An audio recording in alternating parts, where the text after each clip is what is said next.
A Revolução do Amor, Joyce Meyer, áudio 10. Haja agora. A Bíblia está cheia de instruções para sermos ativos. A direção para sermos ativos, em vez de passivos, é bem simples, mas milhões de pessoas a ignoram totalmente.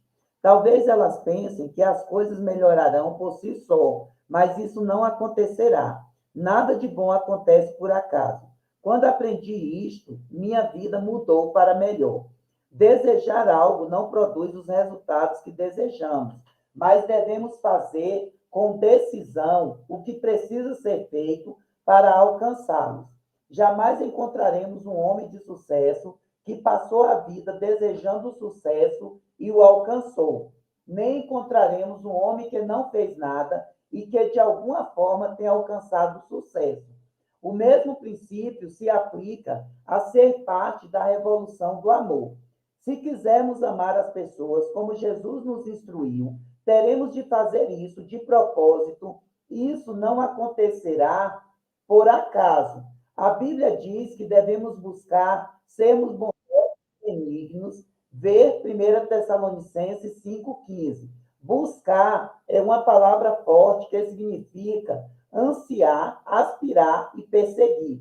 Se buscarmos oportunidades, com certeza as encontraremos, e isso nos protegerá de ficarmos ociosos e infrutíferos. Devemos perguntar a nós mesmos se somos alertas e ativos ou passivos ou inativos.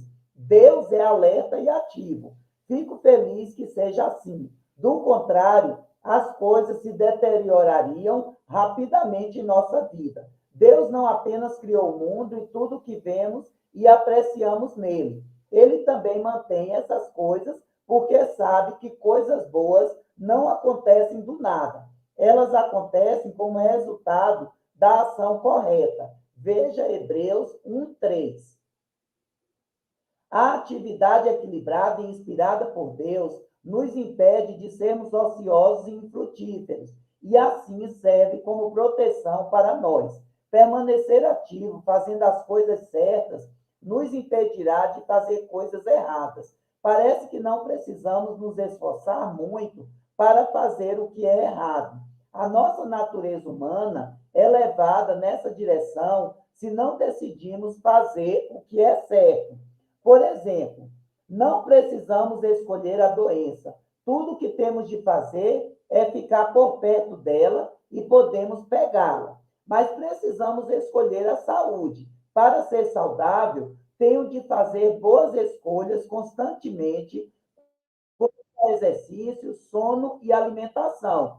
Preciso escolher não me preocupar, nem estar ansiosa, porque sei que isso me deixará cansada e provavelmente gerará outros sintomas físicos. Para ser saudável, preciso investir ativamente em minha saúde, mas posso ficar doente facilmente, não fazendo absolutamente nada para cuidar de mim mesma. A carne é preguiçosa. O apóstolo Paulo nos ensina claramente que a carne é preguiçosa, lasciva e desejosa por muitas coisas pecaminosas. Vê Romanos 13:14. Graças a Deus, porque somos mais do que carne. Temos também um espírito e a parte espiritual do cristão é onde a natureza de Deus habita. Deus é bom e o fato de que ele vive em nós significa que temos bondade em nós. Com nosso espírito, podemos disciplinar e governar a carne, mas isso requer esforço, requer cooperação com o Espírito Santo, que nos fortalece e nos capacita a fazer coisas boas. Paulo diz que não devemos dar margem à carne e creio que uma forma pela qual damos margem a ela é simplesmente não fazendo nada. Não fazer nada vicia. Quanto mais não fazemos nada, mais não queremos fazer nada. Estou certo de que você já teve a experiência de ficar deitado pela casa o dia inteiro e descobriu que quanto mais ficava deitado ali, mais difícil era se levantar. Quando você se levanta, parece que tudo é rigidez e cansaço.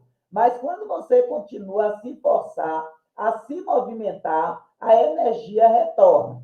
Hoje acordei muito mal disposta. Trabalhei duro durante todo o fim de semana em uma conferência e ainda estou um pouco cansada. Além disso, tive uma decepção pessoal com relação a algo que eu estava esperando. Senti vontade de me deitar no sofá e sentir pena de mim mesma durante todo o dia. Mas como tenho anos de experiência de fazer isso e descobri que é algo infrutífero, decidi fazer outra opção. Decidi seguir em frente e escrever este capítulo sobre atividade. Foi a minha maneira de guerrear contra o modo como a minha carne estava se sentindo. Quanto mais escrevo, melhor me sinto. Nas situações em que a nossa carne nos tenta a sermos preguiçosos, podemos começar a vencê-la pedindo a Deus para nos ajudar e tomando determinadas decisões de sermos ativos em vez de ociosos. Então, à medida que seguimos em frente e agimos com base nas nossas decisões, descobriremos que os nossos sentimentos as acompanham. Deus me deu um espírito de disciplina e domínio próprio exatamente para dias como o dia de hoje, mas cabe a mim escolher se vou usar o que ele me deu ou se vou simplesmente seguir o jeito da carne. Paulo também escreveu sobre os crentes carnais, que são pessoas que aceitaram Jesus Cristo como seu Salvador, mas que nunca trabalham com o Espírito Santo para desenvolver maturidade espiritual. Em 1 Coríntios 3, 1 a 3, Paulo disse aos cristãos que ele tinha de falar com eles como a homens não espirituais, em quem predominava a natureza carnal. Ele não podia sequer lhes ensinar coisas fortes, mas tinha de prender-se ao que chamava de mensagens de leite. Ele lhes disse que eles não eram espirituais porque permitiam que os impulsos normais os controlassem. Você permite que os impulsos normais o controlem? Fui muito tentada hoje a deixar que os impulsos normais me controlassem e, para ser sincera, provavelmente terei de resistir à tentação durante o dia inteiro, me mantendo ativa, fazendo alguma coisa que acredito que dará bons frutos. Não posso me dar ao luxo de ceder aos meus sentimentos, porque não tenho um dia para desperdiçar. Não há recompensa para a passividade. Nenhum de nós pode se dar ao luxo de desperdiçar seu tempo ficando sentado sem fazer nada. Deus não recompensa a passividade. Pessoas passivas não usam seu livre-arbítrio para fazer o que sabem que é certo. Em vez disso, elas esperam para sentir vontade de fazer alguma coisa ou para serem motivadas por alguma força externa misteriosa. Elas desejam que algo de bom aconteça, principalmente com elas, e estão comprometidas a não fazer nada enquanto esperam para ver se isso acontece. Deus não aplaude essa atitude. Na verdade, ela realmente é muito perigosa. A decisão de não fazer nada ainda é uma decisão, e é uma decisão que nos torna cada vez mais fracos.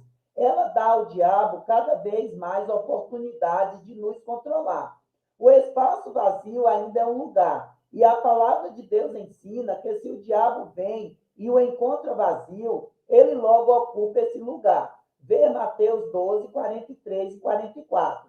A inatividade indica que estamos de acordo com isso e que aprovamos o que está acontecendo. Afinal, se não estamos fazendo nada para mudar a situação, então devemos achar que o que está acontecendo está bem. Faça algo. Levamos diversas pessoas em viagens missionárias para ministrar a pessoas desesperadamente necessitadas, mas nem todas reagem do mesmo modo.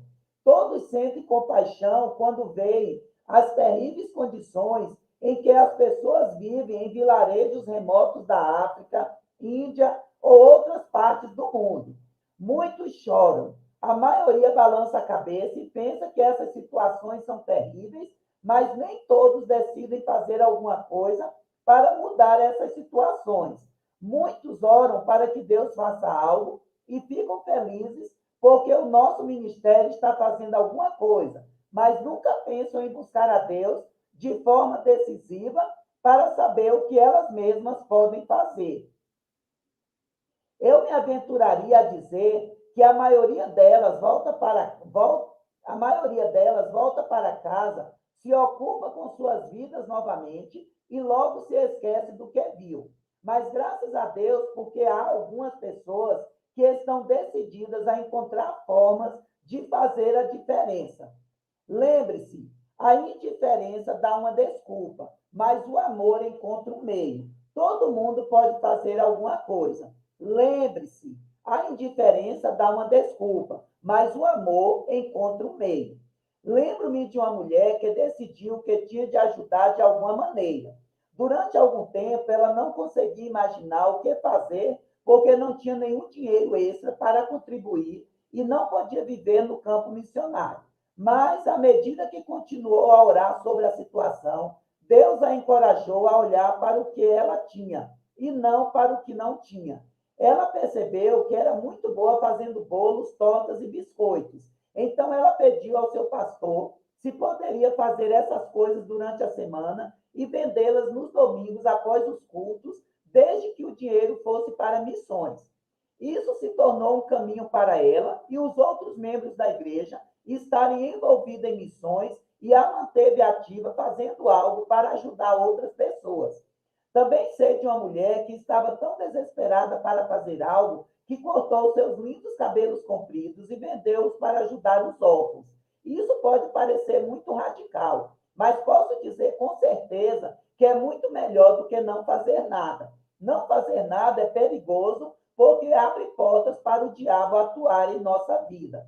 Outra mulher que entrevistei é massoterapeuta.